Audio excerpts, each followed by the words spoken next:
السلام علیکم ناظرین، میں ہوں رامین سید اور آپ دیکھ رہے ہیں پروگرام زیر بحث۔ ناظرین، پی ٹی آئی اور عمران خان کی سیاست کے لیے ایک نہ رکنے والی مشکلات کا سلسلہ ہے۔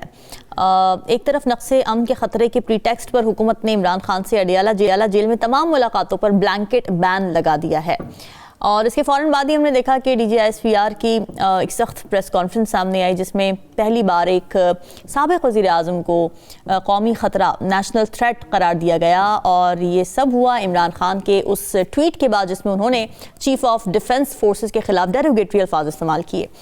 اچھا، اس سب کے بعد اب سوال یہ اٹھا کہ عمران خان کا سیاسی مستقبل کیا ہوگا؟ کیا ریاست نے یہ طے کر لیا ہے کہ مذاکرات کے تمام دروازے اب بند ہو چکے ہیں؟ تو اس پر رانا ثناء اللہ نے کھل کر بات کی ہے۔ ایک سٹیٹمنٹ آئی ان کے سامنے جس میں انہوں نے کہا کہ عمران خان کے ساتھ کسی قسم کی بات چیت نہیں ہوگی، وہ اب قابل قبول فریق ہیں ہی نہیں، البتہ تحریک انصاف کے دوسرے رہنماؤں سے رابطے ممکن ہیں۔ یعنی پہلی بار حکومت کی طرف سے باقاعدہ یہ سگنل آیا ہے کہ پی ٹی آئی تو شاید باقی رہ سکتی ہے مگر عمران خان نہیں۔ اب یہ اپنی نوعیت کا سب سے سخت اور سب سے واضح سیاسی اعلان ہے۔ ایک طرح سے -1 فارمولہ کا کھلا اعتراف کر رہی ہے حکومت۔ اب اس ساری آگ کے بیچ میں بیرسٹر گوہر ایک مختلف اور ڈی ایسکیلیٹری ڈپلومیٹک لہجہ اپناتے ہیں، اور ان کی یہ سٹیٹمنٹ سامنے آتی ہے کہ پی ٹی آئی کبھی ملک دشمن نہیں تھی، فوج بھی ہماری ہے، پاکستان بھی ہمارا ہے، ایک دوسرے کو ذہنی مریض یا خطرہ کہنا افسوسناک ہے، وقت ہے کہ سب ایک دوسرے کو تسلیم کریں اور اعتماد کا بحران ختم کریں۔ اب یہ سب کہا بیرسٹر گوہر نے، اور یہ بیان اگرچہ بیلنسڈ ہے مگر سیاسی زمین اتنی اس وقت گرم ہے کہ اس کے اثرات بہت ہی کم محسوس ہو رہے ہیں۔ تو اصل سوال یہ کہ کیا واقعی حکومت اور اسٹیبلشمنٹ عمران خان کو ایک ناقابل قبول عنصر قرار دے کر پی ٹی آئی کی باقی قیادت کے لیے دروازہ کھلا رکھ رہی ہے؟ اور اگر ایسا ہے تو کیا P T I minus Imran Khan کسی ڈائلاگ، کسی سیاسی مفاہمت یا پھر کسی پاور شیئرنگ ایڈجسٹمنٹ کے لیے تیار ہو سکتی ہے، یا پھر تحریک انصاف کی پوری سیاست عمران خان کے گرد اسی طرح گھومتی ہے کہ سب جو آپشنز ہیں یہ حقیقت سے بہت ہی دور محسوس ہوتے ہیں؟ اسی پہ بات کر لیں گے پروگرام کے پہلے سے مجھے جوائن کر رہے ہیں سینئر کار نجم ثاقب صاحب، ظفر ہلالی صاحب اور پی جے میر صاحب۔ آپ سبھی کا بہت شکریہ۔ نجم ثاقب صاحب، پی ٹی آئی خان ہے، خان پی ٹی آئی ہے، مگر اب یہ دونوں ایک ساتھ ایکسیپٹیبل نہیں ہیں، نہ حکومت کو نہ اداروں کو۔ پی ٹی آئی کے پاس اب کیا آپشنز بچے ہیں؟ آپ نے ٹھیک کہا، پی ٹی آئی کا مطلب ہے عمران خان، اور عمران خان کا مطلب ہے پی ٹی آئی، اور ہم اس فورم پہ زیر بحث لا چکے کئی دفعہ کہ عمران خان کے بعد جو پی ٹی آئی کی شکل و صورت ہے وہ نہیں ہوگی جو کہ پیپلز پارٹی کی ہوئی ذوالفقار علی بھٹو کے بعد۔ پچھلے زمانوں میں جب یہ کسی نے کوئی میسج بھیجنا ہوتا تھا، پیغام دینا ہوتا تھا، تو واٹس ایپ وغیرہ تو نہیں تھا، تو قاصد کے ہاتھ پیغام بھجواتے تھے۔ اچھا، اور پھر اس کے بعد جواب کا انتظار ہوتا تھا کہ قاصد اب آئے گا، واپس آئے گا، آ کے کیا جواب دے گا۔ تو کچھ ایسے لوگ بھی تھے، مرزا اسد اللہ خان غالب جیسے، جن کو پتا ہوتا تھا کہ جو انہوں نے خط لکھا ہے اور قاصد کو بھیجا ہے تو اس کا جواب کیا آئے گا۔ تو وہ کیا کرتے تھے، شعر سنیے جی۔ قاصد کے آتے آتے خط ایک اور لکھ رکھوں، قاصد کے آتے آتے خط ایک اور لکھ رکھوں، میں جانتا ہوں وہ جو لکھیں گے جواب میں۔ یعنی ابھی قاصد آیا نہیں ہے لیکن ان کو پتہ ہے کہ ادھر و انکاری ہے، انہوں نے انکاری کرنا ہے، لہٰذا ایک خط اور لکھ لیتے ہیں۔ تو رانا ثناء اللہ نے ایک خط اور لکھ دیا ہے۔ رانا ثناء اللہ میرے فیورٹ سیاستدانوں میں سے ہیں، ان کو غصہ نہیں آتا۔ آپ نے کبھی ان کو غصے میں دیکھا ہے؟ یہ بڑی تحمل مزاجی سے بڑے بڑے مشکل فکرے بول دیتے ہیں، بڑی بڑی مشکل حالات سے گزر جاتے ہیں، یہاں تک کہ ان کی گاڑی سے پتہ نہیں کتنے ٹن کلو چرس افیون گانجا نکلتی ہے، اور یہ مسکراتے ہوئے بیچ میں سے نکل آتے ہیں اور پھر وقت کا انتظار کرتے ہیں۔ ان کا صبر جو ہے وہ بہت زیادہ دیر پا ہے، اور ہم نے دیکھا کہ انہوں نے ہر قسم کے مشکل حالات میں بڑی جواں مردی سے سامنا کیا، اور نواز شریف کے دائیں طرف ان کا دائیں شانہ بن کے یہ ساتھ رہے۔ اچھا، اب یہ کہ یہی رانا ثناء اللہ صاحب کہہ رہے ہیں کہ مذاکرات کرتے ہیں لیکن خان کے ساتھ نہیں۔ تو پہلے کون سا جب خان کے ساتھ کرنے تھے تو وہ پہلے مذاکرات جو آپ نے کیے تھے اس وقت کون خان تھا؟ وہ تو مذاکرات کریں گے تو گوہر نایاب ہوں گے اور اکرم راجہ اور وغیرہ اسی طرح کے لوگ ہوں گے۔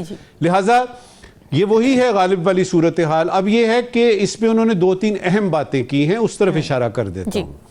پہلی انہوں نے بات کی ہے کہ پی ٹی آئی جو ہے وہ مذاکرات کی طرف نہیں آتی، ان کو یہ راستہ جو ہے ان کو منظور نہیں ہے، لیکن ہم چاہتے ہیں کہ مذاکرات کے لیے آئیں۔ دوسری بات انہوں نے کی کہ جن سے پی ٹی آئی یا خان مذاکرات کرنا چاہتا ہے، جن سے وہ کرنا چاہتا ہے، وہ اس کے لیے تیار نہیں ہے، وہ نہیں کرنا چاہتے۔ تو یہ تو بابا ہمیں پتہ ہے۔ اب دیکھیں نا، جن کی طرف اشارہ انہوں نے کیا ہے ہمارے رانا ثناء اللہ صاحب نے، وہ تو کل ہی ہمیں دوبارہ سے پتہ لگا کہ فوج کا سیاست سے کوئی تعلق نہیں ہے، آپ آپس کے معاملات سے دور رکھیں۔ اور ساتھ میں یہ ہے کہ وہ ایک ایسا آدمی ہے جو خیالی دنیا میں ہے، انا پرست ہے، نارسسسٹ ہے، اور بیمار ہے ذہنی طور پہ، اور پھر غدار ہے، اور پھر تو اس کا مطلب یہ ہوا کہ رانا ثناء اللہ صاحب کی جو یہ ہے کہ وہ بات نہیں کرنا چاہتے، وہ تو ہمیں کھل کے سامنے آ گئی۔ اب ہونا کیا ہے؟ جی اس کا کوئی جواب نہیں ہے، کیونکہ پی ٹی آئی کے جو باہر لوگ ہیں ان کو پتہ ہے کہ خان جو ہے وہ اس کے بغیر بات نہ بنے گی نہ بنی ہے۔ اب جہاں تک بات کرنے کی بات ہے، صرف ایک ایجنڈا آئٹم ہے جس پہ کہ پی ٹی آئی جو ہے اس وقت بات کر سکتی ہے۔ دیکھیے نا، 9 مئی پہ بات نہیں ہو سکتی، خان کے کیسز کم نہیں ہو سکتے، خان جیل سے باہر نہیں آ سکتا، ان کو بلا واپس نہیں مل سکتا۔ ضمنی الیکشن میں بھی ہم نے دیکھ لیا کہ پارٹی کونے میں لگ گئی۔ صرف ایک ایجنڈا آئٹم ہے جس پہ کہ شاید یہ جو باہر لوگ ہیں پی ٹی آئی کے مان جائیں، وہ یہ ہے کہ خان سے ملاقات کرنے کی اجازت دی جائے۔ حالت یہاں تک پہنچ چکی ہے کہ 9-10 مرتبہ جو سہیل آفریدی صاحب ہیں وہ کہہ چکے، اور وہ ان کی بات نہیں مانی جا رہی۔ میرا نہیں خیال کہ جس قسم کی شرائط حکومت نے لگائی ہیں کہ آپ ان حالات میں ملیں گے، سیاسی بات نہیں ہوگی، کسی قسم کی ڈائریکشن نہیں لیں گے وغیرہ وغیرہ، تو کیا نتیجہ نکلا؟ وہی جو پچھلے مذاکرات کا نکلا تھا کہ 0 ضرب 0 برابر ہے 0۔ ہلالی صاحب، یہ سچویشن پی ٹی آئی کے لیے بڑی کمپلیکیٹڈ لگ رہی ہے، بند گلی میں نظر آ رہی ہے، کیونکہ مذاکرات میں خان صاحب کو شامل وہ کرنا نہیں چاہتے۔ پی ٹی آئی خان کے بغیر چلتی نہیں ہے، خان کے بغیر الیکشنز میں جانا وہ سب چیزیں ٹھیک ہے، لیکن اسٹریٹجی، پھر ایک ظاہر پاپولارٹی ہے، خان کی ریلیونس برقرار رکھنا اس سچویشن میں، جبکہ سیاسی درجہ حرارت اتنا گرم ہے۔ D G I S P R کی جو پریس کانفرنس اس میں ہمیں نظر آیا، پھر رانا ثناء اللہ نے بھی منع کر دیا کہ جی اب ان کے ساتھ کوئی مذاکرات نہیں ہوں گے۔ کیا سمجھتے ہیں آپ، آپشن کیا ہے اس وقت پی ٹی آئی کے پاس؟ میرے خیال میں کہ ایک لفظ جو آج تک میں نے سنا نہیں تھا، شاید امپلائی ہو گیا تھا مگر میں نے سنا نہیں تھا، آج ہمیں ثاقب صاحب نے سنا دیا۔ اب اس کے بعد پتہ نہیں کتنے دفعے سنیں گے۔ وہ ایک سینیٹر صاحب جو ہیں پی ٹی آئی کا، انہوں نے بھی ایک سٹیٹمنٹ دیا ہے، آپ نے سنا ہوگا جی، آپ نے وہ سٹیٹمنٹ، ان کا آج کا سٹیٹمنٹ پڑھا ہوگا۔ وہ کیا بتاتا ہے؟ وہ کس راستہ بتا رہا ہے؟ تو دیکھیے، کہنے کی بات یہ ہے کہ میں سمجھتا ہوں کہ ہم نے جو باتیں ہوئی ہیں وہ بڑی افسوس کی باتیں ہوئی ہیں، مگر سب سے اچھی بات جو اس سے یہ نکلی ہے، جو ثناء اللہ صاحب نے کہا، اور ان کے لیے مجھے کوئی خاص ریگارڈ نہیں ہے، مگر جو انہوں نے کہا بہت اچھا کہا۔ انہوں نے کہا بات ہو سکتی ہے اباؤٹ ایزنگ عمران خان کے prison conditions, about resolving the deadlock, بڑی اچھی بات ہے، ایزنگ آف کنڈیشنز۔ اور انہوں نے یہ کہا، اور میں کہہ رہا ہوں کہ that is the way to go. اور انہوں نے یہ کہا، ثناء اللہ نے، کہ بائی امپلیکیشن کہ ہم یہ نہیں بڑھنا چاہتے ہیں کون کس کو کیا سوچتا ہے، مگر ہم یہ پوچھیں گے ان سے ضرور کہ ہر ایشو جو ہے ہمارا اور آپ کا درمیان، مانے ہر ایشو پی ٹی آئی، اور میں پی ٹی آئی کی لیڈر کو نہیں ایکسکلوڈ کر رہا ہوں، پی ٹی آئی ہے ہی وہ، پی ٹی آئی کی لیڈر کے ساتھ وہ ہوگا all issues quote unquote all issues to find a solution۔ اور آپ ہماری گفتگو شروع کر سکتے ہیں from wherever you want، کسی بات سے آپ وہ گفتگو شروع کر سکتے ہیں۔ دیکھیے، یہ بڑا ایک زبردست آفر ہے، یہ جو آفر ہے اس کو سپرن نہیں کرنا چاہیے۔ اگر میں پی ٹی آئی کا ہوتا میں کہتا اس پہ سوچو، غور کرو، اچھا، یہ ایک اور ایک ہی طریقہ ہے اس مسئلے کا حل کرنا، بات کرو اور شروع کرو کسی سبجیکٹ پہ, کسی ایسپیکٹ پہ جو تم بات کرنا چاہتے ہو. اس لیے کیوں کہ ہمیں سب کو پتا ہے پاکستان میں, کہنے کی بھی ضرورت نہیں ہے کہ اس مسئلے کا حل ایک ہی ہوتا ہے, اور وہ ہے فیئر اینڈ فریش الیکشنز. اور کچھ حل ہے ہی نہیں. اب اس پہ بات کرو, اور اس کے دوران خدا کے لیے یہ گالی گلوچ اور یہ جو ایکیوزیشنز ہے ختم کرو. اور پلیز پلیز فوج اور عوام کے درمیان مت کوشش کرو کہ وہ جو ہے اس کے ڈسکارڈ کو بڑھانا. اگر ہے تو بڑھانا, اور اگر نہیں ہے تو انسٹیٹیوٹ کرنا. Don't do that, that is fatal. جب الیکشنز ہو جائیں گے, جب ایک ملک میں گورنمنٹ آ جائے گی, پھر ہم بات کر سکتے ہیں کس کا قصور, کون ٹھیک کون نہیں ٹھیک, اور کیا سبق سیکھنا چاہیے. مگر اس سے پہلے please talk any thing, any issue, اور کدھر سے بھی جتنا تم شروع کرنا چاہتے ہو. شاباش ثناء اللہ. مگر اگر ثناء اللہ نے خود یہ کہہ کے کہ ہم پی ٹی آئی سے بات کریں گے مگر عمران خان سے نہیں کریں گے, تو وہ کوئی سلوشن نہیں ہے. میر صاحب, اب جو اس وقت سچویشن ہے پی ٹی آئی کے لیے, جو اس وقت سچویشن ہے minus Khan, do you think it is possible provided the fact کہ جو پی ٹی آئی کا اسٹرکچر رہا ہے, Khan P T I Khan. There is no PMLN without Nawaz Sharif. There is no People's Party without the Zardaris, the Bhuttos, and there is no PTI without Imran Khan. Simple. اس میں کوئی debate ہے ہی نہیں ہے. اب بات آتی ہے کہ اس وقت جو ہم دیکھ رہے ہیں یہ ہے اسٹارم اینڈ ٹی کپ. یہ بالکل ریزالو ہو سکتا ہے, اور ساری سب ڈسکشن ہم ہیئر سے پہ کر رہے ہیں. اور بھائی اس آدمی سے تو پوچھو کہ بھائی تم نے یہ کہا ہے, کسی نے پوچھا اس سے. ایک آپ کہتے ہیں کہ وہ بات نہیں کر سکتا, کسی کو مل نہیں سکتا, اس کا کانٹیکٹ کسی کے ساتھ نہیں ہے, تو پھر یہ ٹویٹ کہاں سے آئی ہے؟ I need to know this. I need to have the authenticity of this tweet.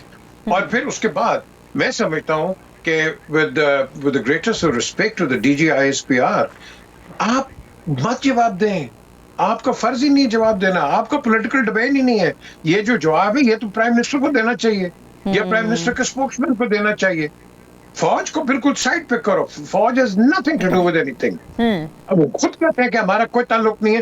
آپ باہر رہو, ان کو کرنے دو اپنے پولیٹیکل ڈومین کے اندر. You let them get on with it. اب بات یہ آتی ہے کہ جب فوج کا کوئی بھی بات آتی ہے, نیچرلی نیشنل سیکورٹی پہ وہ کریں گے بات, لیکن اگر کوئی آتی ہے تو آپ کو پتا کہ یہ جو اس وقت جو سوشل میڈیا چل رہا ہے, یہ مجھے نہایت افسوس ہے, نہایت افسوس ہوتا ہے کہ جب کوئی بھی آرمی چیف ہو اور اس کے متعلق یہ بیٹھ کے لوگ اس طرح کی نیگیٹو باتیں کریں. مجھے تو بہت افسوس ہوتا ہے. I don't know about others, but مجھے افسوس ہوتا ہے, کیونکہ جب آپ ایک جنرل کو کرٹیسائز کرتے ہیں, یاد رکھنا اس کا ٹرکل ڈاؤن افیکٹ ایک جوان پہ جاتا ہے. جوان کہتا ہے میرے جرنیل کے ساتھ یہ ہو رہا ہے, آپ مجھے بتاؤ. اس نے تو جانے دینی ہے آپ کے لیے, اور اوپر سے آپ جنرلز کو یہ کر رہے ہو.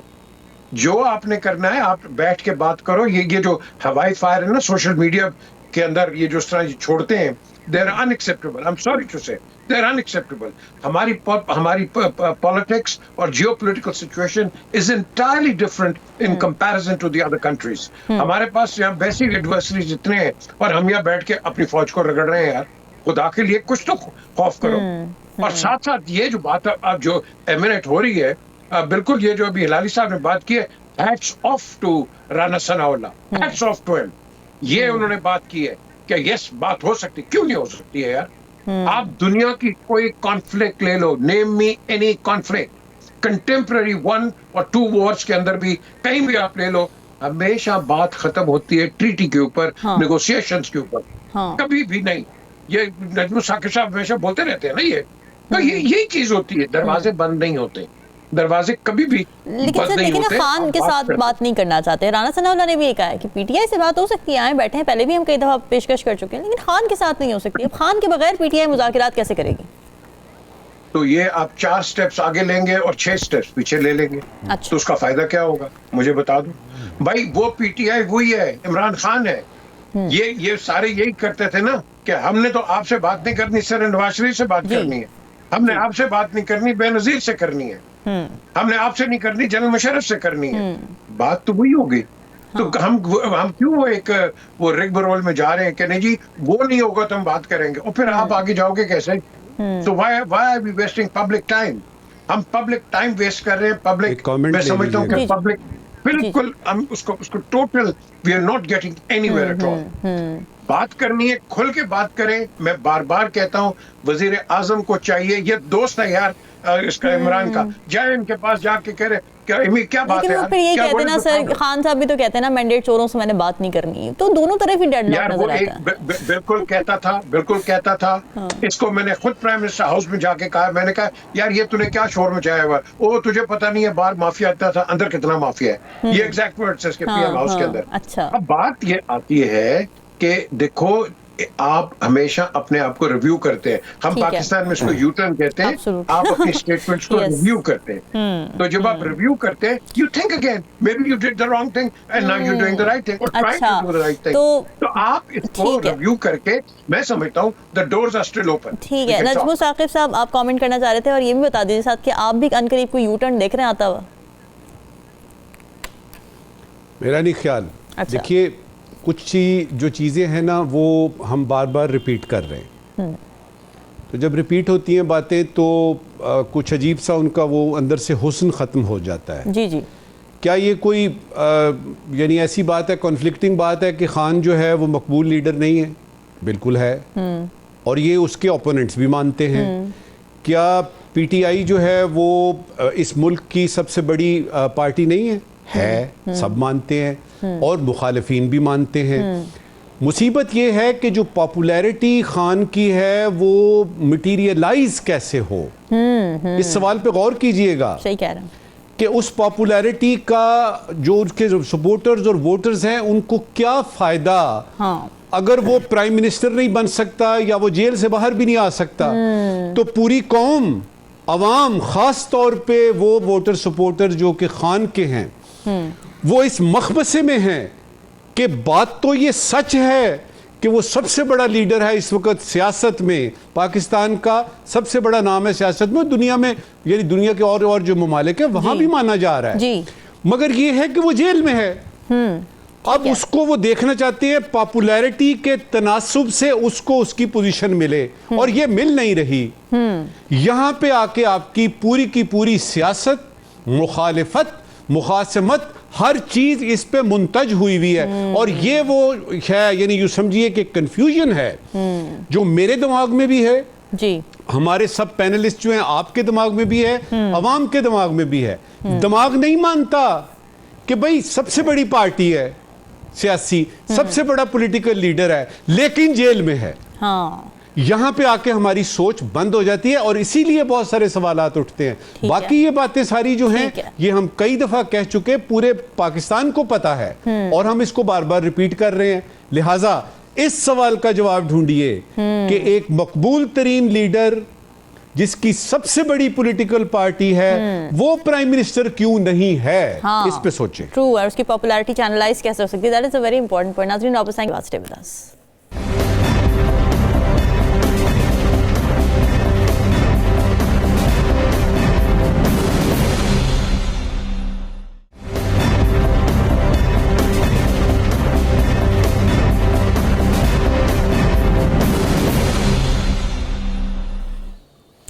ویلکم بیک جی. وزیر اعظم شہباز شریف نے اعلان کر دیا ہے کہ 23 دسمبر 2025 کو پی آئی اے کی بولی براہ راست لائیو ٹی وی پر نشر ہوگی. پاکستان کی تاریخ میں تقریباً 2 دہائی بعد پہلی بار کوئی بڑی نچکاری سطح پر ہونے جا رہی ہے. حکومت نے صاف صاف یہ کہہ دیا ہے کہ 51 سے لے کر 100% تک حصص بیچے جا سکتے ہیں، جن میں بڑے بڑے انڈسٹریلسٹ کے نام بھی سامنے آئے ہیں. وزیر اعظم نے دعویٰ کیا ہے کہ یہ پورا عمل شفاف ہے، اسے جدید تقاضوں کے ساتھ ہم آہنگ کرنے کے لیے کیا جا رہا ہے، اور مقصد یہ ہے کہ پی آئی اے اپنی کھوئی ہوئی ساکھ واپس حاصل کرے. سوال یہ ہے کہ کیا نجکاری واقعی پی آئی اے کو دوبارہ وہ مقام دلوا سکتی ہے جہاں کبھی وہ دنیا کی بہترین ایئر لائنز میں شمار ہوتی تھی، یا پھر یہ صرف آئی ایم ایف کی شرائط پوری کرنے کے لیے ایک مجبوری ہے؟ کیونکہ حقیقت یہ کہ پی آئی اے برسوں سے ایک ڈوبتا ہوا مالی جہاز ہے. اربوں کے قرضے ہیں، سیاسی بھرتیاں کی جاتی رہیں، انتظامی بحران رہا، اور پچھلے چند سال میں یورپی یونین کی پابندی نے کمر توڑ کر رکھ دی. حقیقت یہ بھی ہے کہ اس سے پہلے نجکاری کی کوششیں ناکام ہوئی ہیں. $26 ملین کی بولی کو مسترد کیا گیا کیونکہ ایک غیر معمولی بڑی ایئر لائن کے لیے وہ رقم بالکل مذاق تھی. تو اب سوال یہ کہ یہ جو 23 دسمبر کی بولی لائیو دکھانے کا فیصلہ ہے، کیا یہ شفافیت کی علامت ہے یا محض سیاسی اعتماد سازی؟ اور سب سے بڑھ کر یہ کہ پی آئی کی فروغ سے قومی مفاد کیا ہوگا، کیا فائدہ ہوگا یا نقصان ہوگا، اور کیا ہم ایک قومی علامت سے ہاتھ دھونے جا رہے ہیں؟ اسے بچانے کے لیے یہی ایک واحد راستہ رہ گیا ہے. ظفر ہلالی صاحب ایسیس کر رہے ہیں آپ، پی آئی کی پرائیویٹائزیشن فائنلی ڈیٹ آ گئی ہے؟ ڈیٹ تو آ گئی ہے، مگر آپ مجھے بتائیں کہ ہم کیوں سمجھتے ہیں کہ یہ ایک طریقہ رہ گیا ہے، وہ یہ ہے، اس کے علاوہ کیا ہے؟ کیا کسی گورنمنٹ نے اس ملک کو inefficient health, education, tax collection system دیا ہے؟ بالکل نہیں. تو کیوں یہ ایئر لائن دے دیں گے؟ کدھر سے آئے گی airline? They are congenitally unable, یہ کر ہی نہیں سکتے ہیں یار. یہ میں آپ کو بتاتا ہوں، یہ کچھ نہیں چلا سکتے ہیں. ہماری کدھر، where is our standing among states? لوگ تو کہتے ہیں تو فیلڈ اسٹیٹ ہے. تو پلیز ان سے آپ کوئی ایکسپیکٹ نہ کریں، خاص طور گورنمنٹ پہ. جو بھی گورنمنٹ آتا ہے یہی کرتا ہے. اب آپ مجھے بتائیں، تو پی آئی اے بینکرپٹ ہو گیا ہے، کیوں ہوا ہے سب کو پتا ہے. ہر پی آئی اے مینیجنگ ڈائریکٹر کو جا کے پوچھیں کہ کیوں تم بینکرپٹ ہو، وہ بتا دے گا آپ کو. وہ کہ پبلکلی نہیں بتائے گا، اس لیے اس کو، اگر ویسا آدمی ہوتا اس کو نوکری نہیں ملتی، مگر وہ بتا دے گا. پولیٹیکل پارٹیز کے لوگ رکھ رہے ہیں، کیا کیا یونینز میں نہیں ہوتے ہیں. They are bankrupt. جیسے انہوں نے اسٹیٹ کو بینکرپٹ کیا ہے، ویسے یہ گورنرز نے پی آئی اے کو بینکرپٹ کیا ہے. اب کیا پرائیویٹ سیکٹر بہتر کر سکتا ہے؟ میرے خیال میں بالکل کر سکتا ہے. کیوں نہیں کر سکتا ہے؟ کچھ ایئر لائنز ہیں جو چل رہے ہیں reasonably profitably, I don't know how efficiently. اور اگر آپ نہیں چلا سکتے، یہ دیکھیے عربوں سے ایک چیز تو سیکھیں. ان کو جلدی سے پتا چلتا تھا کہ ان کا ملک ان سے چلتا نہیں ہے، تو انہوں نے گوروں کے آگے ہاتھ کر دیا تھا، اور گوروں نے چلا لیا. اس کے بعد وہ آہستہ آہستہ آ کے لے لیا. تو اگر if you can't do it, damn it, جا کے پکڑو کسی کو جو کر سکتا ہے. تمہارے بدتر تمہارے سے تو کوئی نہیں کر سکتا. یہ تو لکھ کے آپ کو میں دے دوں. Nobody is going to. History جو ہے is on the side of privatisation. اگر history is not on the side of privatisation, this would not become a near failed state. کون سی ایئر لائنز ہے کس دنیا میں، ملک میں؟ چین کی ہے اور روس کی ہے جو پبلکلی جو گورنمنٹ چلاتے ہیں. آپ نے کبھی تعریف سنی ہے چائنیز ایئر لائنز کا یا ایرو فلوٹ کا؟ کبھی سنا ہے آپ نے؟ آئی مین تھنک. آپ نے اور کو بہت سنا ہوگا، کچھ کو. جی جی. تو میرا اپنا خیال ہے، لیٹس ناٹ، آپ اپنا جو پاسٹ ہے اس کو اسٹڈی کریں، اور آپ سمجھ جائیں اور مان لیں کہ آپ پرائیویٹائز کر لیں. آپ نہیں چلا سکتے، اور آپ کا نیشنل ٹریجری کا جو ہیمریجنگ جو ہوگا وہ ختم ہو جائے گا. آپ کو نہ پتا کون سے فوڈ سرو کرنا، کون سے روٹس پہ کرنا، لے اوورز کے بارے میں you know nothing. Deputy secretary ministry of aviation knows nothing. کچھ سیکشن آفیسر کے حوالے کر دیں. مجھے یاد ہے I used to handle P I A for the files. آتے تھے پرائم منسٹر کے پاس تو میرے پاس آتے تھے، تو لوگوں نے سوچا کہ یار اس کو پتہ نہیں، اس کو فائل جاتے ہیں تو اس کو کچھ پتا ہوا ہوگا، اور کیا کیا آ کے کہتے تھے کہ مینیو چینج کر دو. میں نے کہا ہوا مائی ٹو سے کہ مینیو چینج کرو. جا کے کہو اس پہ سیمن رکھو. بھائی یار سیمن رکھیں، میں کوئی پڑھا لکھا ہوں کہ سیمن کو کتنا ٹھنڈا، کتنا گرم، کب سرو کرنا، کتنا دیر ایکسپوز کرنا. میں نے کہا دس از آل اے فوڈ ایکسپرٹ. مگر ایک چیز میں آپ کو بتا دوں گا ضرور، ان دی اینڈ میں کہوں گا کہ میرے خیال میں یہ کیا ضرورت تھا اس کو ٹیلیوائز کرنے. اچھا، کیا پبلک بیڈنگ کافی نہیں تھی؟ Okay. Why televise it? Okay. And کیا اس لیے کہ آپ بتانا چاہتے ہیں کہ اتنے لو بیڈز آ رہے ہیں کہ آپ یہ پورا پروسیس کو ختم کر دیں گے اور نیشنلائز کر دیں گے پھر سے؟ ٹھیک ہے. You understand? I'm getting, میں تو suspicious ہو گیا تھوڑا سا. ٹھیک ہے. Very important insights. جی میر صاحب، آپ کس طرح سے دیکھ رہے ہیں پرائیویٹائزیشن کو؟ آر یو پرو پرائیویٹائزیشن اور اگینسٹ پرائیویٹائزیشن؟ اور یہی جو ٹیلیوائز کرنے کی بات ہے اس پر آپ کا کیا اوپینین ہے؟ وہ ایک کہاوت تھی کہ ہم تم ایک کمرے میں بند ہیں اور چابی گم گئی ہے. بات چابی گمی بھی ہے. یہ جو آپ بات کر رہے ہیں نا، یہ نہیں ہوگا. یہ اگر لیٹس سے ہائپوتھیٹیکلی اگر یہ چیز ہوتی بھی ہے, this is a failure of the government. آج کی نہیں, ساری گورنمنٹس جو آئی ہیں یہ سب کا فیلئر ہے. دا کوشچن از, اگر آپ ایئر لائن نہیں چلا سکتے, ملک کیسے چلاؤ گے؟ سوچو, ملک کیسے چلاؤ گے؟ ایک ایئر لائن نہیں چلا سکتے یار, اسٹیل مل نہیں چلا سکتے آپ, نیشنل بینک نہیں چلا سکتے آپ, تو مجھے بتاؤ کون چلائے گا؟ کون چلائے گا؟ سو دس از یور فیلئر. ٹھیک ہے, آپ نے روزویلٹ اسکریپ پیرس کے اندر مس مینجڈ ہے, نہیں چلا سکتے. آپ کو پتا ہے, میں نے یہ پوائنٹ آؤٹ کیا تھا سینیٹر طارق عظیم اور میں نے نیو یارک میں, روزویلٹ کے اندر جو تولیے تھے, جو لینن تھا, ہم زبردست لینن پروڈیوس کرتے ہیں, کاٹن لینن, وہاں لینن کس کی استعمال ہو رہی ہے؟ میڈ ان اسرائیل. اندازہ لگاؤ جی, میڈ ان اسرائیل کی چیزیں وہاں استعمال ہو رہی ہیں, اور یہ پراپرٹی کس کی ہے؟ Government of Pakistan. یہ تو آپ انٹرسٹ لیتے ہیں اس کی, پھر کہتے ہیں جی چلتا نہیں ہے. چلتا اس لیے نہیں ہے کہ جو بھی حکومت آتی ہے وہ کہتی ہے 51% میرا ہوگا, اور اس کے بعد کیا ہوگا, ہم باقی بیچ دیں گے, کوئی نہیں لے گا. کیونکہ جو لے گا وہ کہے گا میرے پاس پورا کنٹرول ہونا چاہیے, کیونکہ اس کے اندر, اور یہ نیچے کیوں جاتی ہے میں بتاؤں آپ کو, اس کے کئی وجوہات ہیں. ایک ہے کہ جو آپ کے جو یہ کیا ہوتے ہیں ٹریول ایجنٹس, یہ باہر کے جو ٹریول ایجنٹس ہیں آپ سے پاؤنڈز میں اور ڈالرز میں لے لیتے ہیں, اور پاکستان پی آئی اے کو یہ روپے میں وہاں پیسہ دیتے ہیں. فورن ایکسچینج تو آتا ہی نہیں ہے جی, یہ بہت بڑا اسکیم ہے یہ. ایک دوسری چیز یہ ہے کہ آپ جو یہ کانٹریکٹس دیتے ہیں, یہ جو کبھی ہلالی صاحب بات کر رہے تھے سیمن کی مینیو کی, وہ ایک ایم ڈی نے مینچسٹر سے کھول دیا تھا کہ سارا کما جو کھانا شانا ہے ادھر سے مینچسٹر سے آپ کیٹرنگ کر رہے ہو, owned by N M D. ایک پیپر کپس, کٹلری, جی جی, souvenirs and things like that, اس میں اتنے کھانچے پوچھیں جا کے. ہم وہی ہیں نا کہ جس نے ایمریٹس کو, اور ایمریٹس دیکھو ای کے, ایمریٹس کراچی آج تک ای کے کی فلائٹ چل رہی ہے. کیوں چل رہی ہے؟ کیونکہ ہم نے جو چلانا تھا آپ نے بھرتیاں کر دی, سیاسی بھرتیاں کر دی, ایئر لائن آپ کا نیچے بیٹھ گیا, اور آپ کہتے ہیں کہ ہم نے ایئر لائن چلانا ہے. آپ کی پولیٹیکل اپوائنٹمنٹس اتنی ہے اس کے اندر کہ آپ اندازہ نہیں لگا سکتے. میں تو یاد ہے مجھے کہ پرائم منسٹر ہاؤس کے اندر جب شوکت عزیز ادھر تھے, خدا کی قسم ایک کال آئی کہ جی ہمارے 6 آدمی ہیں وہ جو سسپینڈ ہوئے, ان کو نکال دیں, عبداللہ یوسف کو کہیں یہ کر دیں. اس نے کہا نہ, یہ میں نہیں کروں گا, جو غلط ہے, جو پی آئی کو نقصان, یس پی آئی کو جو نقصان ہے, I will not be held responsible. کوئی نہ کوئی تو اونرشپ لینا ہے یار, کوئی اونرشپ پہ نہیں لیتا, پھر آپ کہتے ہیں ہم نے چلانا ہے. بھائی کیسے چلاؤ گے؟ صحیح بات ہے.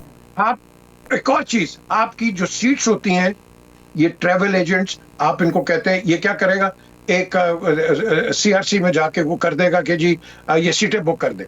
آپ کہہ رہے ہیں میں نے جانا ہے, وہ کہتے ہیں سیٹیں ہی نہیں. لاسٹ minute.com پہ آپ کو سیٹ مل جاتی ہے, 6-7 سیٹیں یہ گورنمنٹ کی رکھتے ہیں. کیوں بھائی؟ کس کا نقصان ہو رہا ہے اگر نہیں جاتا گورنمنٹ سرونٹ؟ کس کا نقصان ہے؟ پی آئی کا نقصان ہے. تو دا تھنگ از, اس کے آپ کو you need to review it. آپ اس کے اوپر ایک بٹھائیں, کمیشن کو بٹھائیں, پروفیشنلز بٹھائیں جن کو ایئر لائن کا پتہ ہونا چاہیے. اب نہیں بٹھائیں گے. ایک آدمی ہے ابھی اسلام آباد میں ہے, اس نے سب سے پہلے پرائیویٹ ایئر لائن شروع کی تھی, حجویری ایئر ویز. اچھا, اگلے نے اس کے اندر وہ ہاتھ مارنے کے لیے وہ ایئر لائن ہی بند کر گیا. اس نے کہا I don't want to run this airline. اندازہ لگاؤ یار. ٹھیک ہے. نجم ثاقب صاحب, آپ کا کیا اوپینین ہے اس پر, ہم یہاں تک کیسے پہنچے, اور اب پرائیویٹائزیشن کیسے اچھا سولوشن ہے؟ پہلے 2 باتیں مختصراً. جی, یہاں بات ہوئی کہ پاکستان میں کچھ لوگ کہتے ہیں کہ یہ پاکستان ایک فیلڈ سٹیٹ ہے. میں نہیں مانتا, پاکستان بالکل فیلڈ سٹیٹ نہیں ہے. ہمیں گورنرز کے ایشوز ہیں, ہمارے مینیجرز فیل ہو رہے ہیں, ہمارے ایڈمنسٹریٹرز فیل ہو رہے ہیں, میری سٹیٹ فیل نہیں ہو رہی. پہلی بات. دوسری بات یہ کہ میر صاحب نے کہا کہ شوکت عزیز صاحب نے سٹینڈ لیا کہ یہ بالکل نہیں ہو سکتا. تو مجھے یاد ہے یہ وہی شوکت عزیز صاحب نہیں ہے جو کہ کوئی سٹیل مل کی کر رہے تھے, نجکاری وغیرہ. کسی دن انشاءاللہ زیر بحث لائیں گے کہ اس وقت ہوا کیا. اب آتے آپ کے سوال کی طرف کہ اس کا کیا ہے. میری جو ہے نا, میرے اینگلز ڈیفرنٹ ہیں. مثال کے طور پہ مجھے یہ ہے آپ کہتے ہیں شفافیت ہوگی اس میں ہوگی, آپ کہتے ہیں جی میرٹ ہوگا اس میں ہوگا, آپ کہہ رہے ہیں جی 23 دسمبر میں 51% سے لے کے 100% تک دے دیں گے, دے دیں. مجھے یہ بتائیں کہ کھوئی ہوئی ساکھ اگر واپس آ گئی, کسی بڈر نے لے لیا, پھر کیا کریں گے آپ؟ پھر آپ اس کو دوبارہ خریدیں گے اور پھر وہی ساکھ اس کی خراب کریں گے؟ پہلا سوال. دوسرا سوال, وہ جو ایڈ ہاک پہ آپ کے ملازمین ہیں, وہ جو آپ کے پکے ملازمین ہیں, ان کے لیے کوئی گولڈن ہینڈ شیک کا بندوبست کیا آپ نے؟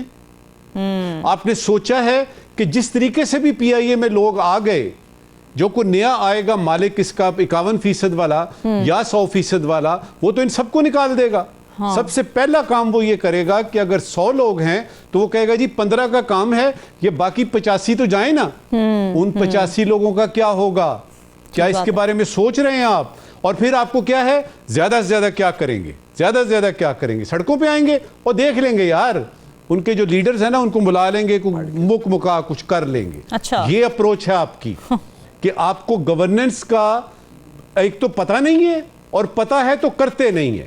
اصلی مسئلہ یہاں پہ ہے.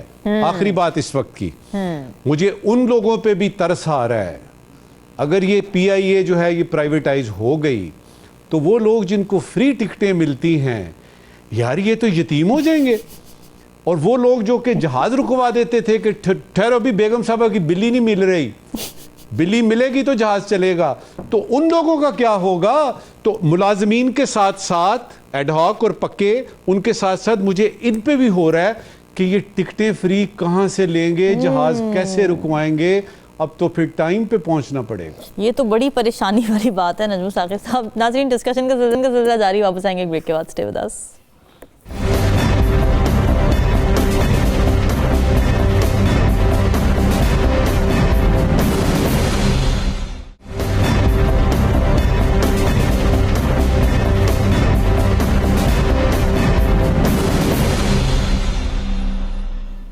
ویلکم بیک جی. 18 سال بعد پنجاب حکومت نے بسنت کی بحالی کا اعلان کیا ہے, اور یہ وہی بسنت ہے جو صرف ایک تہوار نہیں بلکہ پورے خطے کی شناخت سمجھی جاتی ہے, لاہور کی پہچان سمجھی جاتی ہے, اور پنجاب کی ثقافت میں بہار کا پہلا رنگ سمجھا جاتا ہے.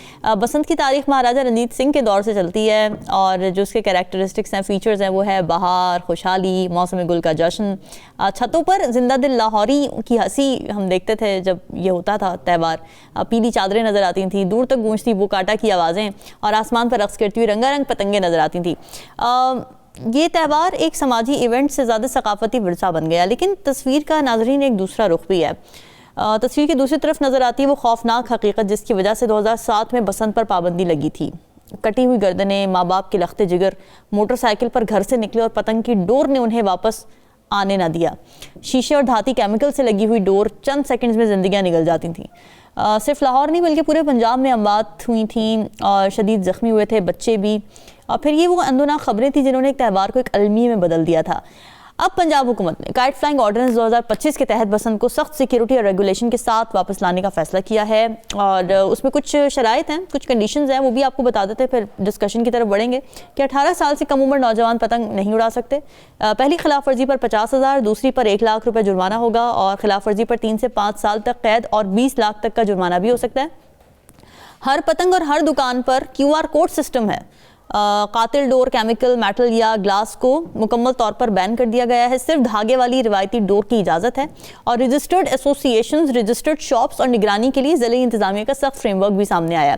اور حکومت یہ دعویٰ کر رہی ہے کہ یہ ریگولیشنز بسنت کو محفوظ بنائیں گی, تہوار بھی رہے گا اور جانیں بھی بچیں گی. لیکن اصل بات یہ کہ کیا پنجاب حکومت ان SOPs کو زمین پر نافذ کر پائے گی؟ پی جے میر صاحب, یہ بات ہے کہ آپ نے بہت اچھے یہ جو رولز اینڈ ریگولیشنز ہیں یہ اچھے لگ رہے ہیں, لیکن مسئلہ یہ کہ وہ ایسے واقعات ہیں نا سامنے کہ میں ذاتی طور پہ بھرپور طریقے سے خوش ہو نہیں پا رہی ہوں بسنت کا سن کے. I want to be happy, I want to celebrate it. But do you think یہ SOPs نافذ بھی ہو سکتے ہیں؟ دیکھیں, ایک تو پہلے اس کے 2-3 جواب ہیں. ایک تو پہلے آپ ٹائمنگ دیکھیں کہ کس وقت, جی, کہ جس وقت پورا ملک جو ہے وہ حکومت کے پیچھے لگا ہوا ہے, فیڈرل گورنمنٹ کے, اور کرٹیسزم, سوشل میڈیا, ہر جگہ اس کی تنقید ہو رہی ہے. تو ایک پبلک اپیزمنٹ کے لیے آپ اس کو ریگولرائز کر رہے ہیں, جو کہ آپ نے خود کہا تھا کہ یہ کرمنل ہے. آپ نے خود کہا تھا کہ یہ جان لیتی ہے یہ چیز. اب وہ جان نہیں لے گی, اب وہ کیا بالکل ٹھیک ہو جائے گی؟ یہ دیکھیں اس کا ایک یہ جواب. اتنے اگر ہم قانون بنا رہے ہیں, بڑی اچھی بات ہے قانون بنائیں, کاش یہ قانون غریبوں کے لیے بھی بنا دیں کہ تاکہ ان کے جو کھانے پینے کی اشیاء ہیں وہ تو اتنی مہنگی نہ ہونا. وہاں قانون کیوں نہیں آ رہے؟ آپ نے بسنت پہ قانون لگانے ہیں, ان پہ لگاؤ قانون. اس پہ جب تک قانون نہیں لگاؤ گے کہ ایک عام آدمی کو جو فائدہ ہوگا, بسنت ٹھیک ہے اچھی بات ہے کرو, لیکن اب کیا کرو گے؟ آپ ایک ڈیزگنیٹڈ ایریا میں کر سکتے ہو, لیکن ڈیزگنیٹڈ ایریا میں کون کرے گا؟ لوگ, مجھے پتا ہے کہ مغل پورے میں جاتے ہیں, بڑے بڑے لوگ مغل پورے میں جا کے وہاں پتنگ بازی ہوتی ہے, ماڈل ٹاؤن میں زبردست ہوتی ہے. The thing is that is not the problem. The problem is کہ آج میں کہتا ہوں کہ یہ وہ ہیرو ہے, کل وہ زیرو ہے. آج بسنت لیگل ہے, کل وہ انلیگل ہے. تو یہ کوشچن ہے کہ ہم یہ جو کھیلتے ہیں اپنے ساتھ, یہ مذاق کس کا اڑواتے ہیں ہم؟ یہ بالکل ہماری ایک ریکریشن ہے, بالکل صدیوں پرانی ریکریشن ہے, لیکن آپ نے بالکل نشاندہی کر دی کئی چیزوں کی جس کے اوپر میں سمجھتا ہوں کہ یس گورنمنٹ کے اسٹرکٹ کنٹرولز ہونے چاہیے, بالکل ہونے چاہیے, لیکن at the end of the day وہ جو قانون بنا تھا کہ یہ کرمنل ہے, یہ غلط کام ہے, یہ بچے مار دیتی ہے, اور موٹر سائیکلسٹ میں نے دیکھے ہیں یار, ان کی گردنیں کاٹ کی ڈرائیونگ, یہ تلوار مار کا اس کی جو ہوتی تھی ڈور. اب دا کوشچن از وہ ٹھیک ہو جائے گی؟ اس کو کون کنڈون کرے گا؟ جو مر گئے ہیں وہ کیا کہیں گے؟ نہیں جی ہمارے بندے تو مر گئے, اب یہ قانون بن گئے. The thing is کہ یہ دیکھو ہم ایمبیگوٹی میں کام کرتے ہیں, ہم لانگ ٹرم نہیں سوچتے. بالکل آپ کریں, ریوائز کریں, اپنے آپ کو ٹھیک کریں, لیکن at the end of the day اس کا بتائیں بھی تو صحیح نا کہ ہاں جی اس کا یہ اسکین کرو گے یہ ہوگا فلانا ہوگا. دیٹ از ناٹ, عام آدمی کو کیا پتا یار, اس نے تو ڈور لینی, جا کے پتنگ اڑا دینی اس نے, یا منٹو پارک میں چلا جائے گا, یہ کہیں اور جا کے اس نے اڑا دینی. ہم نے ایک اگر تو یہ کرنا ہے جو کہ گورنمنٹ آف پنجاب لکھا ہے, ویری گڈ کرو, but it has to be in a میدان اور ان اے ڈیزگنیٹڈ پلیس. جس طرح دبئی کے اندر ہوتا ہے, وہاں ڈیزگنیٹڈ پلیس کے اندر وہ یہ پتنگ بازی کرتے ہیں. They don't do it all over, they do it in a designated place. وہ ڈیزرٹ کے اندر انہوں نے, لیکن جو مین کنسرن آ رہا ہے نا سامنے, وہ مانجھے کا ہے جو کانچ سے بنا ہوتا ہے. اب وہ آپ کہیں پر بھی کریں, آپ کو لگتا ہے کہ نقصان دہ ہوگا, تو ضروری تو یہ ہے نا حکومت کے لیے اس وقت کہ وہ مانجھے کو انشور کرے کہ وہ نارمل دھاگے کا, انہوں نے ایس او پی تو کریٹ کر دیا, بٹ وہ کریں گے کیسے اس کو امپلیمنٹ؟ ان کو کیسے پتہ چلے گا؟ چھوٹے چھوٹے گلی محلوں میں بن رہی ہیں پتنگیں. Very very very sensitive question. جب میں جاؤں گا, میں ڈور والے کو کہوں گا تو ایسی طے بنا کہ آگے کو بندہ کھڑا نہ ہو, تو میں سب سے تیز اور تکڑی بنواؤں گا ڈور. یہ تلوار مارکا ہی ہوتی تھی سب سے بڑی. اب دا کوشچن ہے, وہ دوسرا کہے گا نہیں یار اس سے بھی مجھے اچھی کرنی ہے. ان کے ہاتھ آپ دیکھا کرو جب بسنت ہوتے ہیں, ان کے ہاتھ کٹے ہوتے ہیں, بالکل کٹے ہوتے ہیں. یہ دا تھنگ از, ایک کہے گا اس نے کرنا ہے, تو سے یہ کرنا ہے, اس کی ریگولیشن کون لے کے آئے گا مجھے بتا دے؟ کوالٹی کنٹرول کون دیکھے گا؟ یا گورنمنٹ کے پاس اتنا ٹائم ہے کہ وہ اب پتنگ بازی میں خود چلی جائے گی؟ وہ گورنمنٹ کے پاس اور بڑی مصیبتیں ہیں اور اس کے بڑے مسئلے ہیں. یہ ٹھیک ہے, لیکن اس کے اندر جو ہے, جو آپ نے بھی نشاندہی کی ہے کہ اس کے اندر آپ ریگولیشنز لے کے آئیں, لیکن ایک انڈیپینڈنٹ سیف جگہ کے اوپر آپ یہ پتنگ بازی کرو. آپ گلی محلوں میں نہیں کر سکتے. سمپل ہے. ٹھیک ہے. نجمو ثاقب صاحب, جب میں نے بسنت کا سنا, آپ نے بھی جب سنا, تو یقیناً خوشی ہوئی ہوگی کیونکہ ایک ماحول ایسا ہوتا تھا, فیسٹیوٹی, کلچرل ایونٹ, بٹ ساتھ ساتھ ایک خوف, ایک خدشہ مسلسل لہرا رہا ہے ساتھ میں. مسئلہ یہ کہ مجھے یہ بتائیں کہ اب اس بین کے ہٹنے کے بعد اگر خدا نخواستہ کوئی حادثہ ہوتا ہے پتنگ کی ڈور کی وجہ سے, تو پھر کیا کرے گی حکومت؟ کتنی شرمندگی کی بات ہوگی. آپ نے ٹھیک کہا. مجھے وہ وقت یاد ہے جب ہم دفتر سے باقاعدہ چھٹی لے کے ایک دن کی تو اسلام آباد سے لاہور جاتے تھے, اور وہاں پہ شعیب ہاشمی, سلیمہ ہاشمی, کشور ناہید, غزالہ نثار, یہ ہم سب دوست جو ہیں وہ جاتے تھے, اور پھر باقاعدہ طور پہ رات کو جو ہے وہ ہم نے دیکھنا ہوتا تھا کہ ہم نے کہاں پتنگ اڑانی ہے, اور پھر اس کے بعد کھانا ہوتا تھا, گپ شپ ہوتی تھی, پورا ایک تہوار ہے. اب یہ کہنا کہ چونکہ سڑک پہ حادثے ہو جاتے ہیں تو تمام موٹر سائیکلیں, تمام بسیں, تمام گاڑیاں پارک رہیں, اس لیے کہ سڑک پہ جا کے حادثہ ہو جائے گا, تو آپ ساری کی ساری ٹریفک روک کیوں نہیں دیتے؟ اور پھر یہ 18 سال سے عمر سے آپ نے کہا ہے بچے, اور پہلے تو وہ جو 12 سال کے بچے ون ویلنگ کر رہے ہیں ان کو تو دیکھیں,